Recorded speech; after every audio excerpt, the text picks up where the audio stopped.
In today's video, I am going to teach you how to enable JavaScript on Adobe Acrobat. Start by opening Adobe Acrobat. We're heading to the Preferences area, which is where Acrobat keeps its global settings. At the top, click the Edit menu and choose Preferences. If you like shortcuts, you can press Ctrl+K to open the same window instantly. If you are using the new Acrobat experience and don't immediately see the Edit menu, look to the top left corner for the hamburger icon. The three horizontal lines. Click that, and you'll find Preferences in that menu. When the Preferences window opens, you'll see a list of categories on the left. This is a long list that organizes Acrobat settings, so it's normal to take a second to find what you need. Look for the JavaScript category and click it. Selecting JavaScript filters the right-hand panel to show only the options related to Acrobat's scripting features. On the right, you'll see an option labeled Enable Acrobat JavaScript.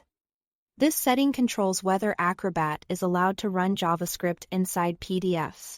Check that box to turn it on. Enabling it allows interactive PDFs to run their embedded scripts for things like form calculations, custom buttons, and dynamic content. If this box is unchecked, those features won't run, even if the PDF is designed to use them. A quick note for context. Acrobat's JavaScript is designed for document interactivity and is sandboxed within Acrobat. Turning it on typically improves how well forms and interactive documents work. If you work with forms from trusted sources, this is the recommended setting. If you ever need to troubleshoot a document, you can come back here to confirm that JavaScript is still enabled. Once you've checked Enable Acrobat JavaScript, go to the bottom of the Preferences window and click OK. That applies your change and closes the window. The setting takes effect right away. So the next time you open an interactive PDF, its scripts should run as intended.